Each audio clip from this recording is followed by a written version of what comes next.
Do you want to turn the radio off? Oh yeah. Hey Google. Hey Google. Stop.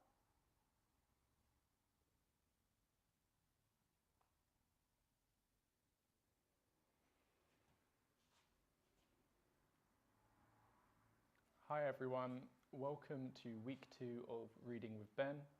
Today we have the book Nature's Wonders by Jane V. Adams, and we will be looking at the current season, spring. The wonderful thing about this book is that it starts with a quote from Sir David Attenborough: "No one will protect what they don't care about, and no one will care about what they have never experienced." We'll be going through spring and we'll see how far we get. Part 1. Time to nest. There is a hint of warmth. Trees are bursting into bud, and there is the hum of a queen bumblebee emerging from her winter sleep. We rejoice at the subtle hints of spring, and we're not alone. Across the country, birds have been choosing mates, staking claim to territories, and readying themselves for the most important time of the year, the breeding season. For some, like the blue tit, timing is everything. Unlike blackbirds or robins that breed several times a year, blue tits typically just have one chance. It is vital for their eggs to hatch at the same time as the juicy caterpillars on which the young rely for food happen at the same time. Blue tits seem to have two main ways of determining when this will be: nighttime temperatures and bud burst. Blue tits are less likely to nest or lay eggs if night temperatures are low in spring. A shrewd tactic, as females will need to keep her eggs at around 38 degrees during incubation. Cold night temperatures would make successful incubation a lot harder, perhaps even impossible. Research indicates that blue tits use timings of leaf bud bursts of birch trees, a common tree that comes into leaf earlier than most, as an indicator to begin nesting. If this is true, it would be some of the first evidence of birds using a specific tree as a cue for breeding. With many bird species breeding up to 31 days earlier than they did in the 1960s due to climate change, this strategy might be helping blue tits stay in sync with their important food sources. Egg laying is an arduous and energy-draining task for any bird, but with each of her 12 or so eggs weighing 1 gram apiece, a 10-gram blue tit would lay more than her own body weight in eggs. After laying an egg each day for up to 2 weeks, she needs to incubate them as quickly as possible to protect them from predators.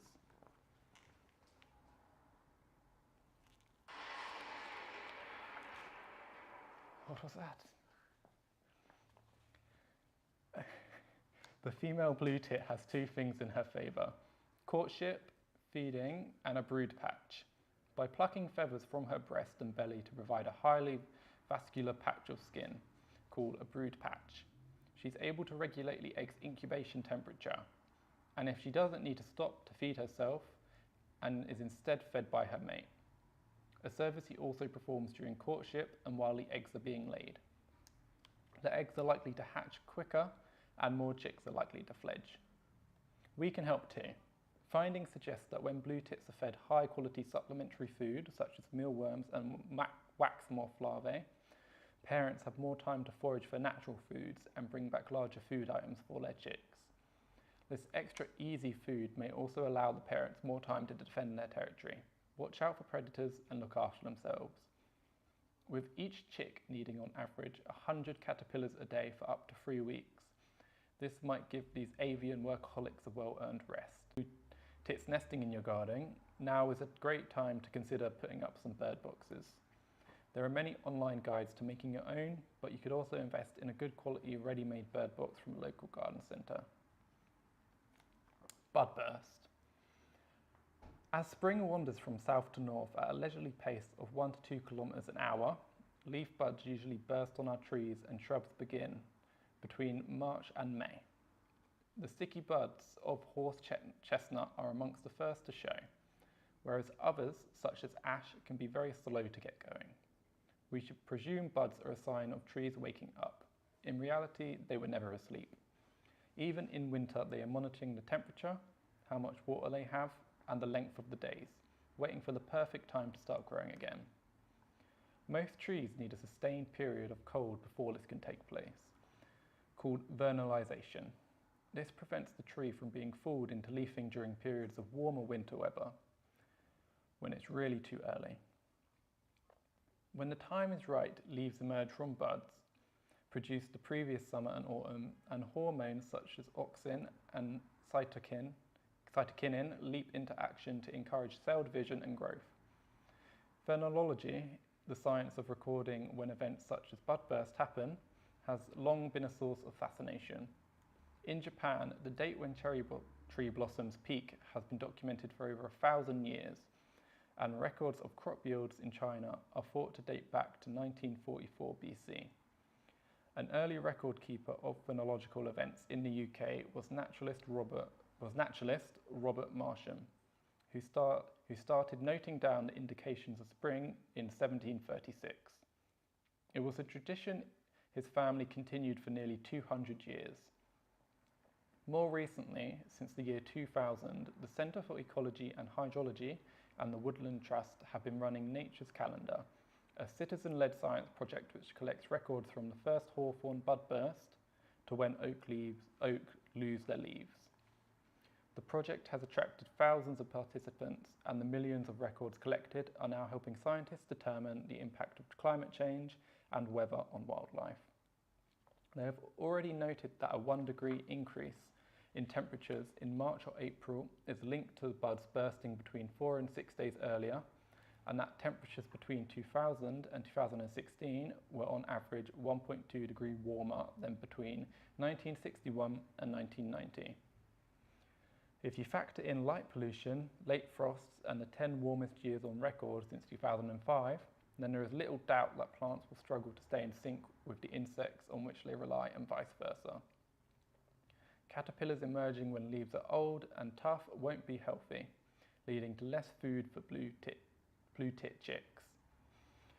Trees that flower early won't be pollinated, while insects hatching at the normal time won't find the pollen they need to feed their young.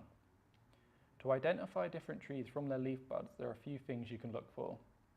Trees with a terminal bud on the end of each stem include horse chestnut, maple, ash, aspen, and walnut.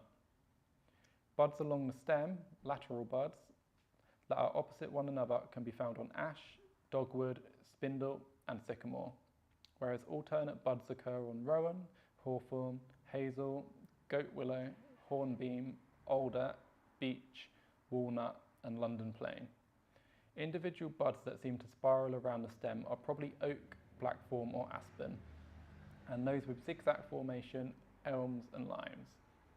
Clusters of lateral or terminal buds are found on wild cherry, blackthorn, and oaks. And look out for the distinctive hairy buds on rowan, field maple, and hazel.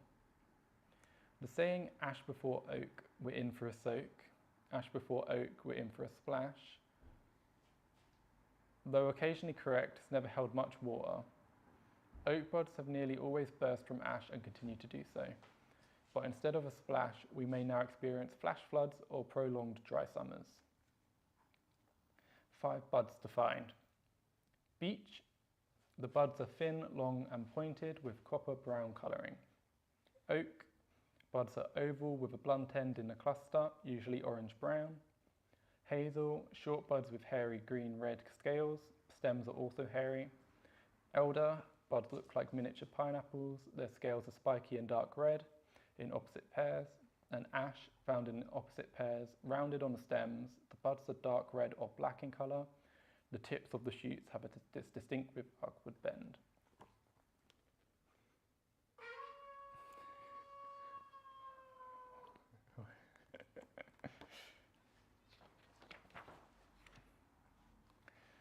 Brimstone butterflies.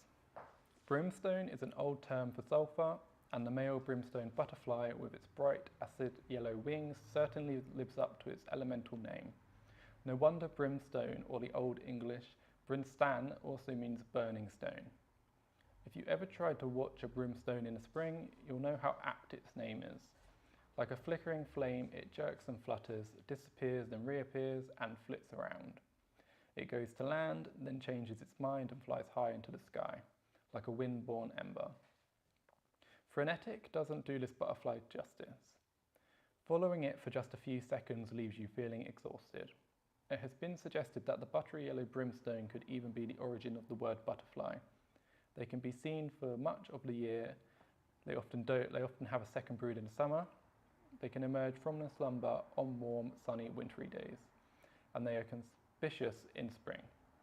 Therefore, it is perhaps reasonable to suggest a brimstone could have been the original buff-coloured fly. Both males and females are expert at camouflage, which for such a brightly coloured butterfly is a surprising talent. The females are a much less conspicuous whitish green compared to the showy yellow males, but both are good at hiding. When they perch, they hold their vein-marked leaf-shaped wings folded above their back and miraculously seems to disappear. This is certainly fortunate because in the winter they tuck themselves away within the foliage of holly, bramble and ivy, and many will manage to stay safe from predation until they are ready to emerge and mate during the first warm days of spring.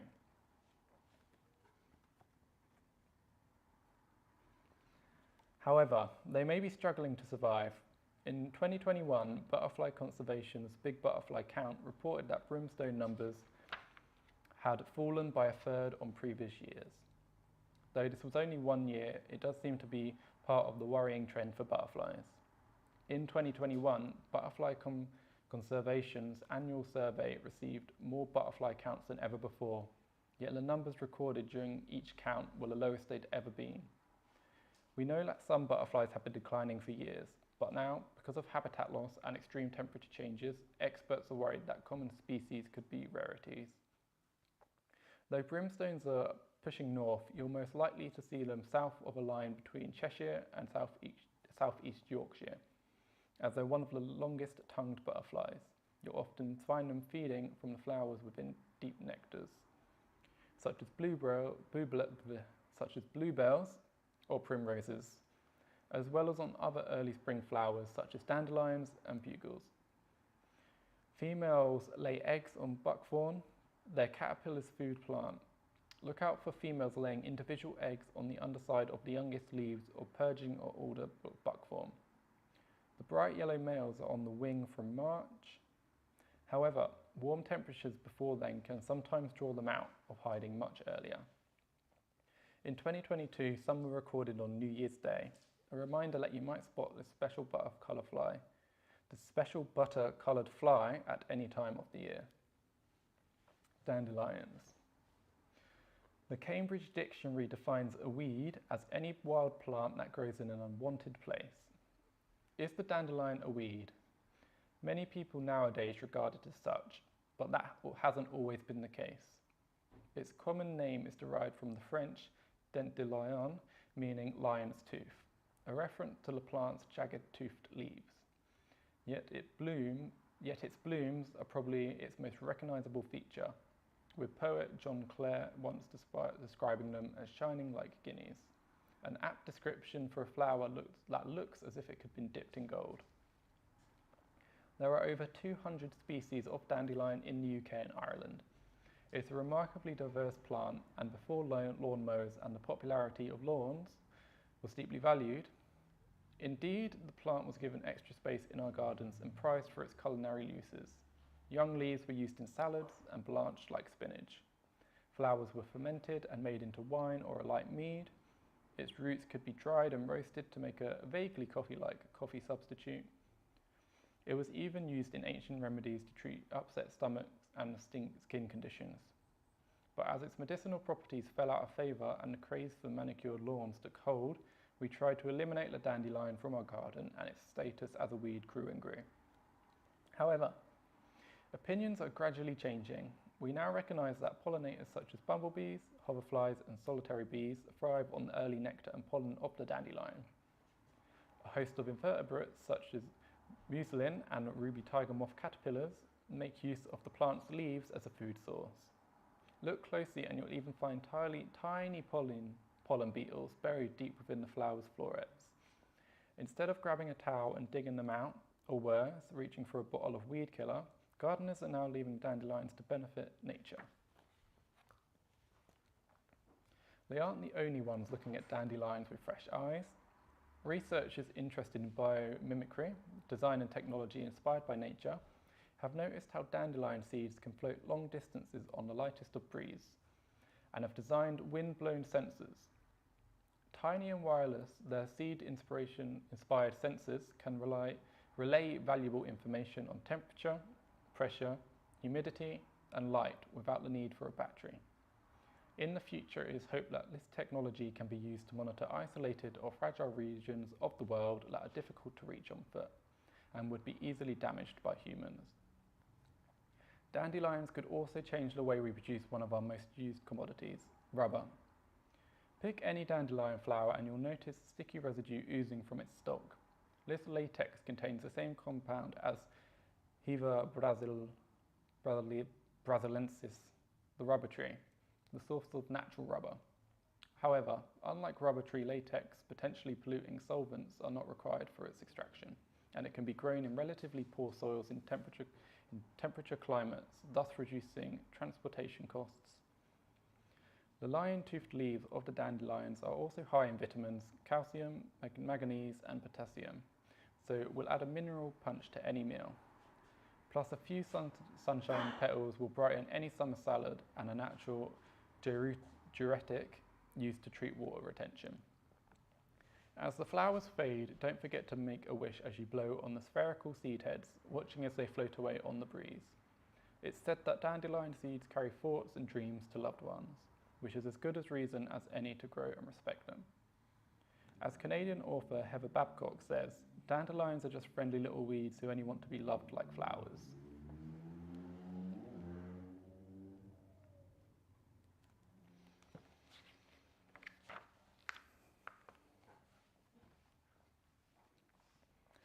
Black cat.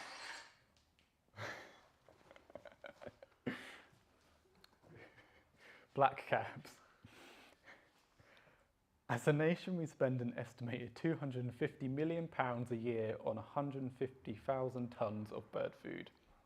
For many of us with access to the outside space, refilling the bird feeder has become part of our everyday lives. Birds are regular visitors who seem like old friends.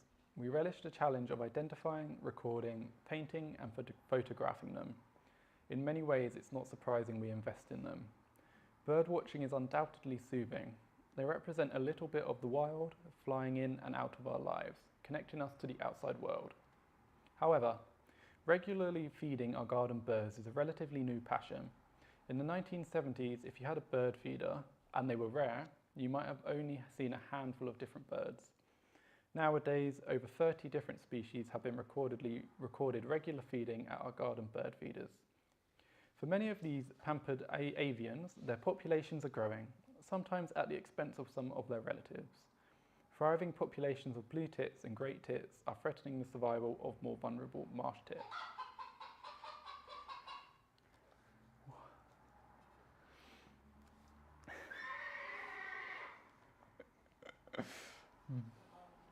What is this?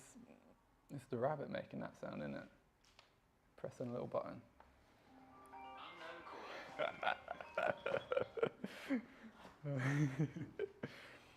One bird that has particularly benefited from garden feeders is the blackcap. This chunky little fellow is about the size of a great tit, but with longer legs and a fine pointed beak. Most of its feathers are grey, except for a distinct black in males, or chestnut brown in females and youngsters. We should have a book on horses, shouldn't we? Skullcap, making it quite an easy bird to identify, though you'll often hear one before you see it. Sorry, Ben, I was out walking the horse. Oh. I was trying to keep it quiet. Can you... Why is the horse inside? I'm going to feed it an Easter egg. Okay, yeah, go for it.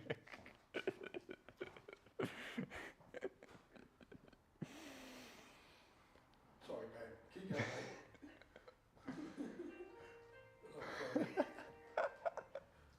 This is great. Sorry, where were we? Sorry, mate.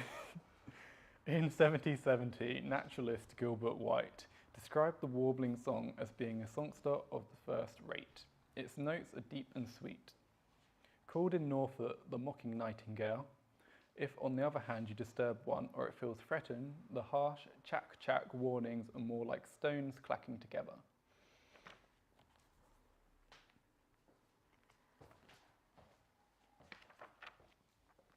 The black cap has been a summer migrant to the UK for hundreds of years. Traditionally, it has bred in woodlands, hedges and shrubs where it feeds on insects. Then before it migrates back to the Mediterranean and North Africa in the autumn, it changes its diet, boosting energy reserves by eating sugary wild fruits. There have been a few winter hangers on, and it was presumed some just didn't bother flying south. But over the last 50 years, the numbers spotted during winter have slowly increased. However, these winter birds aren't the same as our summer visitors. We know that, instead of heading south, birds that breed in southern Germany and Austria are heading northwest to the UK for the winter, which is very unusual behaviour. Initially, this change in migration pattern was probably because of our warming climate, but it's now been shown that it's also our passion for feeding them that has led to this winter increase. Whereas previously they would have fed on hedgerow fruits during the colder months, they now gravitate towards the urban suburban gardens, where there is a regular supply of fat and sunflower seeds. Astonishingly, this has led to physical changes in the birds. Because these winter blackcaps know where their next meal is coming from, they can now afford to carry smaller fat stores. This makes them more agile and possibly harder for predators to catch. They also don't have as far to fly to return to their summer breeding grounds in Europe, and on average they are arriving up to 10 days earlier than their competitors. This has led not only to them getting the pick of the breeding sites and the healthiest mates, but also to the likelihood of fledglings. Next time you see these charismatic and adaptable birds on your bird feeder in winter, you'll know that you've helped them become a more common sight in our gardens. Slow worms. There are 6 species of cold-blooded reptile native to the UK. They include free snakes, the adder, grass and smooth, and free lizard, the common and sand lizard, and the slow worm. Some, like the smooth snake and sand lizard, are rare and live in specialist heathland habitats, but of the rest, our reptile equivalent of the hedgehog is the slow worm. Some may argue they're not as appealing as the Why is there an elephant now? Is that your elephant? It might be, but sorry. How many animals do we have?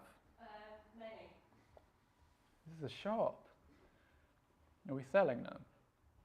The shop. Oh, I gave you an Easter egg, be quiet. Are we selling the animals as well? No. Some may argue they're not as appealing as prickly mammal, but this cold-blooded creature has adapted to our human-made habitats, and like the hedgehog, is rather helpful. Also known as deaf adder, blind worm, and long cripple, slow worms are not actually deaf, blind, long, slow, or even worms. When Shakespeare's witches in Macbeth threw blind worms' sting into their cauldron, they believed the slow worm's small eyes and snake-like appearance meant it was blind and could somehow sting. It isn't and it can't. If handled gently, they're totally harmless. As well as railway embankments, road verges, fields, woodland edges and brownfield sites, they live in the wilder areas of allotments and back gardens. To see a slow worm is always a thrill and feels strangely exotic. Even though they can be found all over England, Scotland and Wales, their name is thought to have come from the Old English Slaverum schla, from the Swedish earthworm, and worm, meaning legless dragon. Their interlocking scales can be the colour of burnished gold or smoky grey, with some of the males even having blue spots.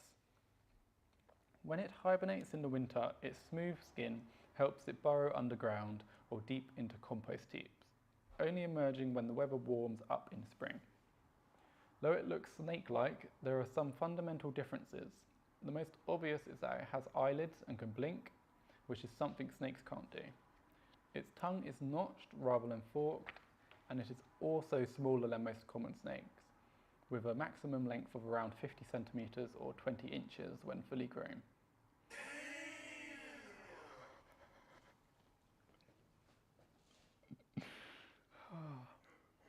Was that exciting for you? Yeah? It was exciting.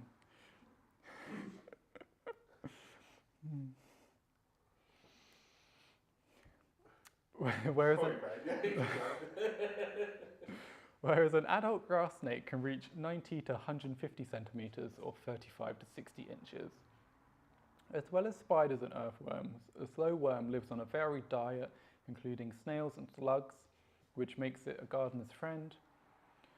The slow worm in your garden may have lived there longer than you thought, with an average lifespan in the wild thought to be between 20 and 30 years. They're one of the longest lived lizards.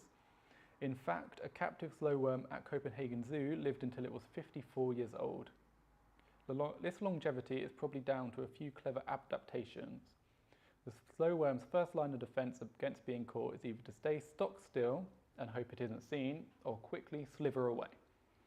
If that doesn't work, it defecates.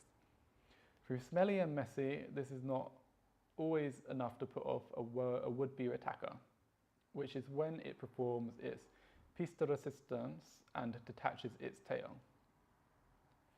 As the 18th century naturalist Gilbert White observed, while you are looking at the tail wriggling and jumping about, the body quietly makes its escapes. In this process known as caudal autonomy, the tail does grow back eventually, but it's shorter than before. Studies show that 50 to 70% of slow worms in the UK have at least one time lost the tail. The best way to see this gentle reptile is to make your garden as slow worm friendly as possible. They give birth in places like compost heaps in August and September to up to 12 black or dark brown live young. The eggs hatch inside the female before birth. The adults don't tend to lie out in the open. Instead, you're more likely to see them curled up under something warm. If you place a few pieces of corrugated iron or 1 square meter sheets of bitumen black-backed roofing material in full sun next to thick undergrowth, you'll be providing them with a safe place to maintain their body temperature. It also gives you the opportunity to look at them, but don't check underneath too often. They are easily disturbed, so be extra careful not to squash or trap them when replacing the covering, ideally no more than once a week. Though slow worms are thought to be common and are protected by British law against deliberately being injured or killed, there is still relatively little known about them. Using fewer, or preferably no, pesticides that will ensure they aren't poisoned and their prey can also flourish. If we want to continue seeing these charismatic creatures in the future, we'll need to protect their garden habitats as much as possible.